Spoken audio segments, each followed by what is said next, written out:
Dando seguimento às aulas sobre demência, hoje iremos falar sobre a demência a corpos de Levy disseminados e a sua relação com a doença de Parkinson, as demências rapidamente progressivas e também falaremos sobre as demências potencialmente reversíveis. Então, o que é a demência a corpos de Levy disseminados? Ela se caracteriza clinicamente por ser uma demência córtico-subcortical, ou seja, pega a parte externa do cérebro e a parte profunda, e associado a uma síndrome parkinsoniana.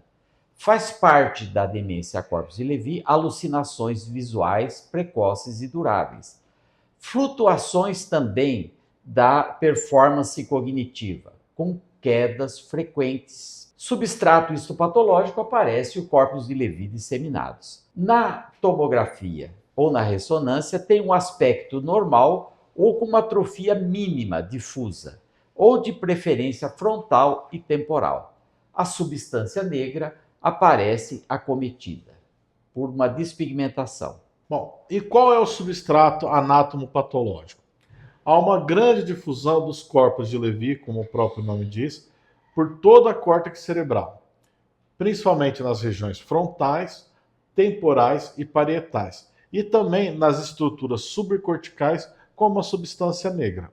Em relação à neuroquímica, nós sabemos na doença de Parkinson que o substrato é uma redução da substância dopamina subcortical. Mas, para explicar também as alucinações, haveria ainda uma diminuição da atividade colinérgica. E as alterações, principalmente alucinatórias, seriam devidas a essa alteração colinérgica. Bom, qual é a epidemiologia da demência a corpos de Levy? Alguns estudos anatomopatológicos sugerem que seja, na verdade, a segunda causa de demência degenerativa. A idade de início varia entre de 18 até a 83 anos, com um pico de prevalência aos 66 anos. E é constatada uma leve predominância no sexo masculino. Então vamos falar então qual é a característica clínica da demência a corpus de Levy. A primeira delas é uma síndrome extrapiramidal, que nós falamos que é uma síndrome tipo parkinsoniana. A característica diferente da doença de Parkinson, que ela tem pouco tremor, que só aparece em 27% dos casos. A grande maioria é uma síndrome acinética com dificuldade de iniciar a movimentação e essa rigidez plástica, além de uma dificuldade de readaptação postural e quedas. Então, a síndrome acinético-rígida é o mais importante e aquele fenômeno encontrado com o sinal da roda denteada. Existe uma cinesia, que é uma mimia, e uma micrografia, ou seja, a face fica congelada e a marcha é de pequenos passos, com festinação, quer dizer, com dificuldade em trocar um passo por outro. Essa instabilidade postural, tendência à retropulsão e quedas. Sintomas neurológicos. Os problemas de memória são constantes. No início, a alteração da memória episódica, com dificuldade de retenção de curto termo e aprendizagem alterada.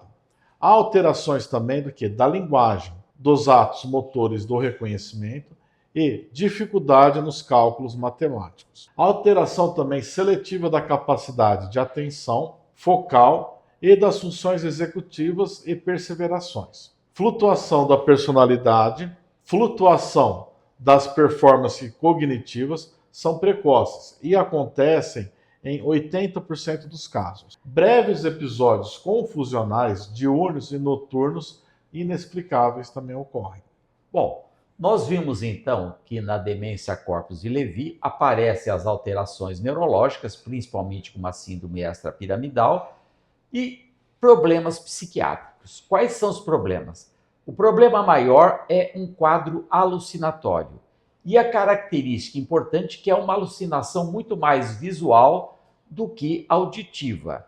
Além disso, as pessoas têm delírios hipersectórios, achando que as pessoas querem mal a ela, querem fazer alguma coisa. E existe também depressão, que é sensível aos tricíclicos, associados a uma agitação psicomotora intensa. Bom, quais são os estágios da doença? O primeiro estágio dura de 1 a 3 anos.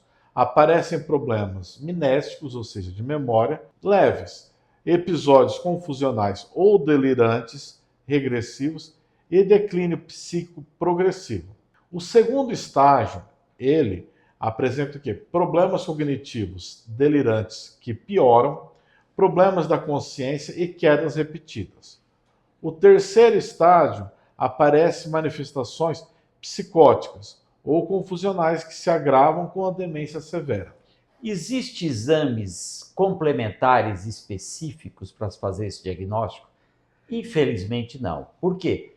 O eletroencefalograma mostra uma certa lentificação do traçado, mas não existe alguma alteração característica desse tipo de demência. A tomografia de crânio e a ressonância nuclear magnética de crânio pode ter um aspecto normal ou uma pequena atrofia córtico-subcortical, mais intensa em região frontal. Bom, os critérios diagnósticos de Nottingham? Presença de um dos seguintes elementos: um início progressivo por uma síndrome demencial com um importante déficit de atenção ou aparecimento precoce de estado confusional, inexplicado por qualquer causa tóxica, metabólica ou infecciosa. Início por uma doença de Parkinson clássica, ou seja, sensível à dopamina, com aparição secundária de uma síndrome demencial. O início por uma síndrome demencial e uma síndrome parkinsoniana, de evolução simultânea. Ausência de antecedentes de acidente vascular cerebral ou outros sinais focais. 3 ou mais dos seguintes elementos: tremor, rigidez, problemas de postura, bradicinesia e anormalidades de marcha. Exclusão de outras causas de síndrome demencial ou parkinsoniana. Excluir demência na doença de Parkinson tardio, após 1 ano do início do Parkinson. Bom, então a característica fundamental que a gente viu para fazer o diagnóstico de a demência de corpos de Levy disseminados e o Parkinson demência, porque a gente sabe que a doença de Parkinson, em 40% dos casos, ele evolui para um quadro demencial. Claro, é um critério meio empírico. O que se admite é que na demência corpus de Levy ou os sintomas parkinsonianos se associam logo no início com as alterações neurológicas ou aparece até 1 ano depois do início da doença. Enquanto na doença de Parkinson, você teria que ter os sintomas parkinsonianos com oligocinesia, rigidez, tremor e dificuldade de readaptação postural, com mais de 1 ano de evolução antes de aparecer os sintomas de alucinações e assim por diante. Existem outros critérios, que é o critério de Newcastle. De acordo com o critério de Newcastle, você tem que ter presença de uma alteração cognitiva, uma característica é flutuante. Em alguns períodos ela está melhor, em alguns períodos está pior, por causa dessa alteração cortical superior, associado a distúrbios de linguagem, distúrbios visoespaciais, praxia e a característica, como eu falei, essa flutuação importante, tanto da manifestação motora quanto da manifestação psiquiátrica, com os episódios confusionais e com as alucinações. Presença, então, de pelo menos um dos elementos, que é as alucinações visuais ou auditivas, mas como nós vimos, principalmente visuais, que são acompanhadas também de ideias delirantes, paranoides, síndrome extrapiramidal espontânea, moderada, ou outra característica importante é a sensibilidade aos neuroléticos. Perda da consciência ou obnubilação transitória. Apesar das flutuações, os sinais clínicos são persistentes por semanas ou meses, evolução rápida para a demência terminal.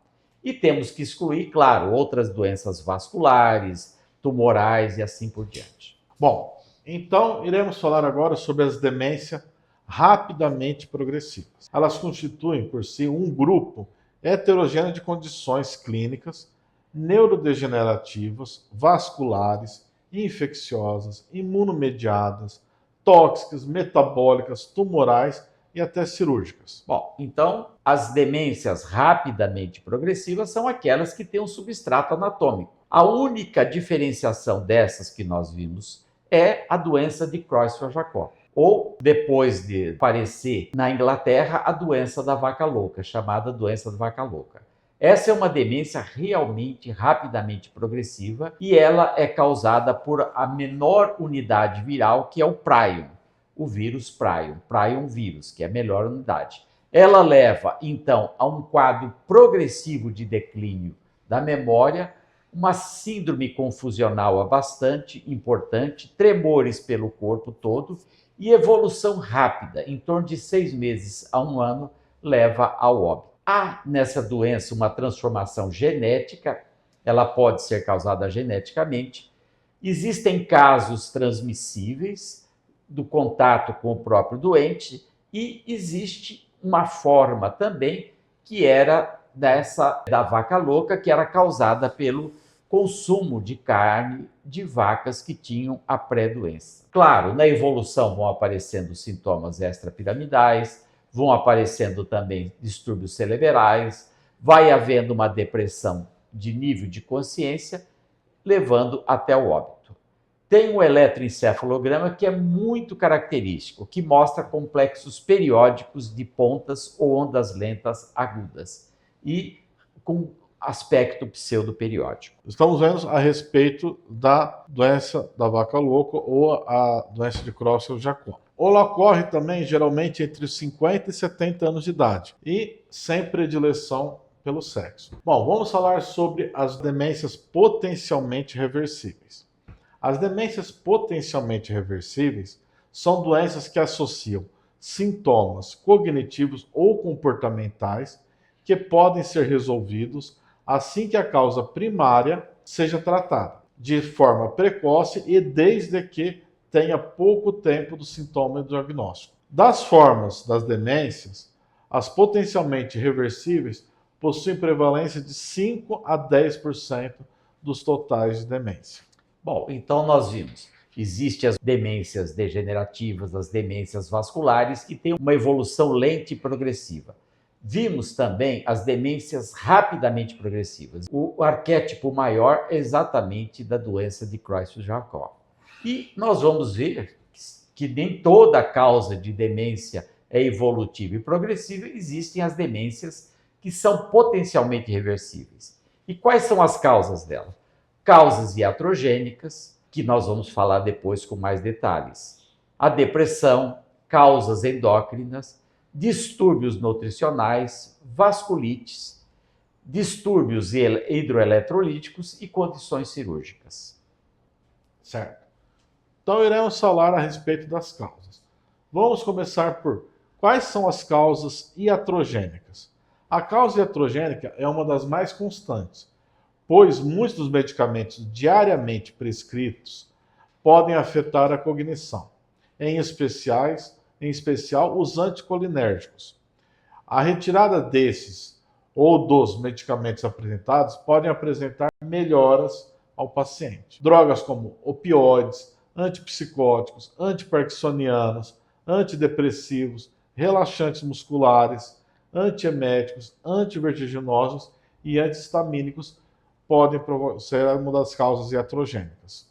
Bom, nós vemos também que a depressão, além de poder evoluir para um quadro demencial, também pode tornar o diagnóstico da demência difícil. Isso é chamado de pseudodemência depressiva, em que a pessoa vai tornando cada vez mais apática, desinteressada por tudo. Pela falta de atenção, ela vai reduzindo a memória, vai reduzindo o interesse das coisas, dificuldade em realizar atividades da vida diária. O problema maior é que, como se diferencia uma pseudodemência depressiva de uma demência? Óbvio, o exame bem feito, uma avaliação neuropsicológica bem definida, vai mostrar que não existe déficits cognitivos maiores, enquanto que demência, os déficits cognitivos existem. Então, diferenciar pseudodemência de demência é avaliação neuropsicológica é normal ou próximo ao normal no depressivo e totalmente alterado no quadro do indivíduo com demência. Bom, vamos falar sobre as causas endócrinas. O hipotireoidismo cursa com uma letargia mental, um embotamento da personalidade e desaceleração de todas as funções cognitivas. Se acompanha também de apatia, irritabilidade e depressão. No início da doença, a memória de curto prazo pode ser prejudicada. E em quadros crônicos, a memória de longo prazo também pode acabar por ser afetada. O hipertireoidismo, o paciente apresenta-se apático, com letargia, ansiedade ou taquicardia, principalmente nos idosos. O risco maior é o paciente apresentar a tempestade tireotóxica, podendo desenvolver sintomas psicóticos como delírios e alucinações, assemelhando-se à demência. As funções cognitivas são menos prejudicadas do que no hipotireoidismo, podendo ser reversíveis. E os distúrbios nutricionais? Uma das causas importantes de demência potencialmente irreversível é a deficiência de vitamina B12. Nós sabemos que a vitamina B12 é um constituinte importante na formação da bainha de mielina, tanto nos nervos periféricos quanto no cérebro. Então, a deficiência de vitamina B12 pode levar a uma síndrome demencial, que ela é bem reversível quando se repõe a vitamina B12. Outra coisa importante também é a vitamina B1.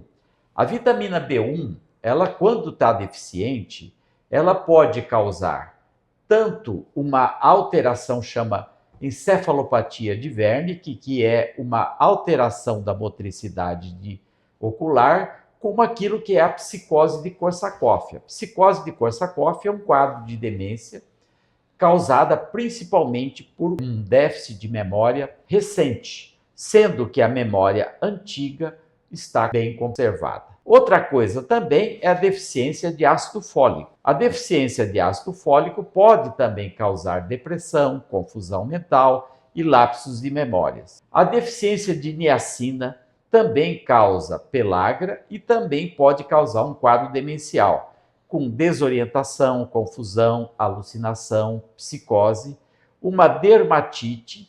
Temos também a deficiência de piridoxina, que é a vitamina B6.